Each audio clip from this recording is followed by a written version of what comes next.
ละเสียงเอ้ยเสียงดังจ้าละช่องYouTubeลอยมาโฆษณาทุกเขตทินละเพื่อทำมากินเราของดีมาฝากตอนวอนแฟนใดให้อีดูบุญนำสู่โอ้ยเอ้ยละนาละนา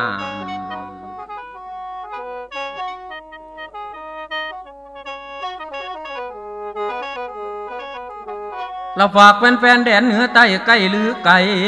ให้คิดนำและนี่คือเสียงหมอลำโอ้ยทรงสำเนียงฝากพี่น้องให้แลจ้องอย่าห่างไกล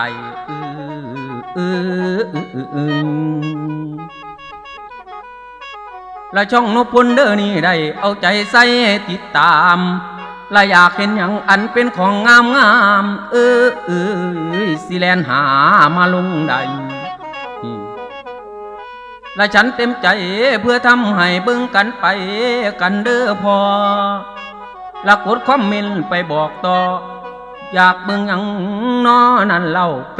นเจ้าอย่าห่างป่าเดโนและช่อง YouTube เด้อนั่นน่ะก็หากว่าจะเลื่อนลายแม่นอยู่ไกลเด้อปานใดก็เล่าไปเด้อเห็นพอและฉันนอนรออยู่ทั้งพี่เจิญแฟนอันแสนดีฉันสิได้โอ้ยวอนส่งเราแฟนอย่าคิดลืมหลงเขี่ยไฟเขาปล่อยฉันคอยอยู่พี่ช่องเฮานี่สิเป่าได้ดีเนาะ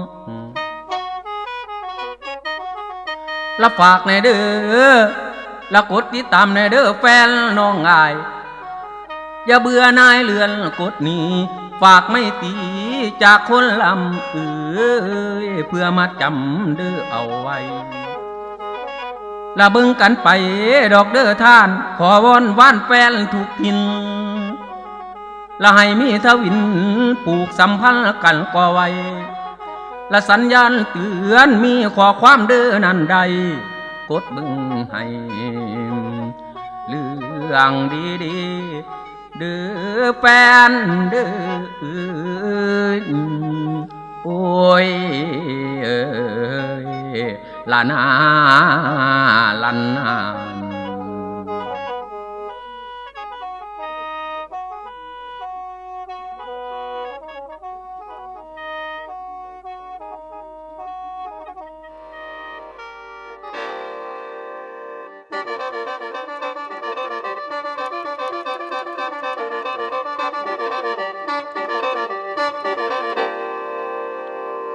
แล้วมาบัดนี้แม่เอ๋ยแม่ถ้าพันว่าไม่ตั้งต้นบางต้นต่ำบางลำสูงบางลำมุงเท่าวันมันต่างกันแนวใหม่บางลำใจบ่มีจอยมีห้อยหนูเข้าไปอยู่บางลำใจมันผัว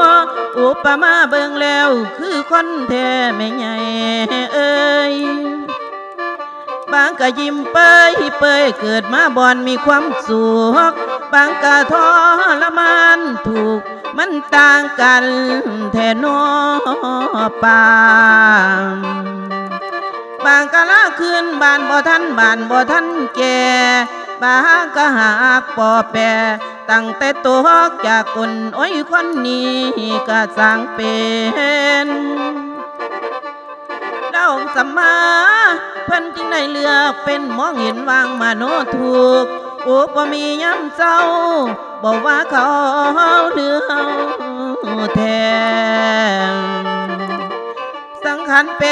บ่หยุดนิ่งหมุนเวียนไปคล่องเก่าโลกบ่แม่นของเฮา